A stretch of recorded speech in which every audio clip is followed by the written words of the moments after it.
Ces jours de marché à Mokolo, évidemment, les commerçants sont là et vaquent à leurs occupations.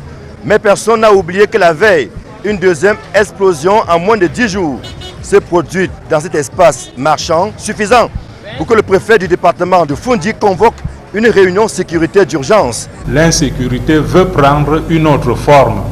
Nous devons donc anticiper et étouffer dans l'œuf toutes les velléités de ceux qui veulent poser ici et là les engins explosifs improvisés.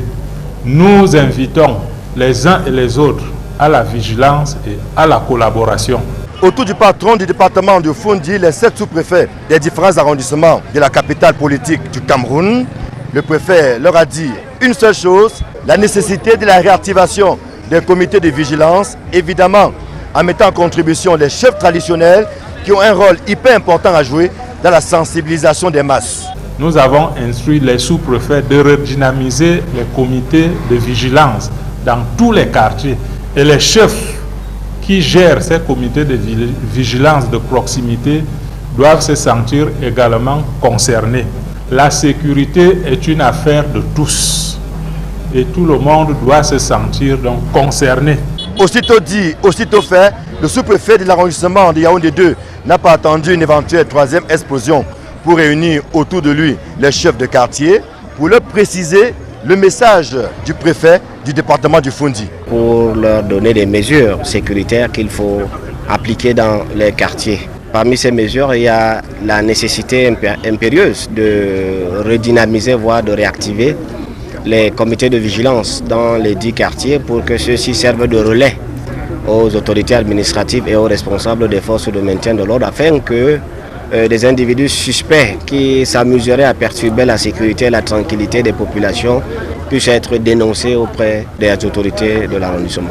Alors que la panique semble s'emparer de la capitale politique du Cameroun, le préfet du département du Foundy préfère jouer la carte de l'apaisement.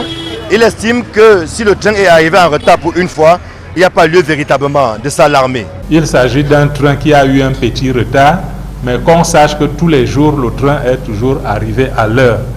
Donc, il n'est pas question de dire que Yaoundé est en danger ou les habitants de Yaoundé sont en danger. Pas du tout. Nous allons tout mettre en œuvre pour que ceux qui sont à Yaoundé pour se débrouiller, pour faire leur petit métier, exercent ces métiers en toute liberté, en toute quiétude.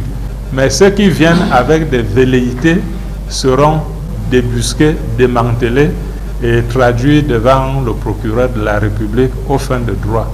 Avant le marché Mokolo, ces 2 dernières semaines, plusieurs quartiers de Yaoundé ont été l'objet d'explosions avec à la clé des blessés plus ou moins graves. L'autorité administrative attire l'attention des populations. Les mesures prescrites porteront-elles les résultats escomptés? Bien malin qui pourrait répondre à cette question. Ici le marché Mokolo, Emmanuel Job, Marcelin Gansop, Equinox Télévision. Que ce soit au marché Mokolo ou ailleurs, que les gens soient vigilants. Parce que celui qui vient poser un colis, il passe à côté, les gens le voient. Mais on n'est pas assez attentif, les gens ne sont pas assez attentifs ni vigilants pour savoir que celui qui a déposé ce colis, pourquoi il l'abandonne. Et dès qu'il s'est éloigné, il actionne. Les spécialistes sont en train d'analyser les éléments de ces explosifs et il y aura une communication par l'instance compétente.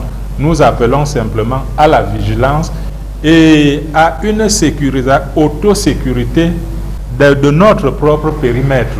Nous ne pouvons pas dire que nous mettrons les hommes à chaque mètre carré pour regarder ou contrôler. Nous n'allons pas dévoiler notre stratégie, mais tout ce que nous avons mis en œuvre nous permet de démanteler et d'anticiper tout ce qui est comme velléité. Nous allons aussi faire le tour de tous les grands points, notamment les marchés et autres lieux publics, les lieux qui accueillent les populations. Les mesures que nous prenons aujourd'hui ne sont pas destinées à restreindre ou à être des obstacles pour l'exercice des libertés. Mais nous disons que la sécurité doit passer avant toute chose.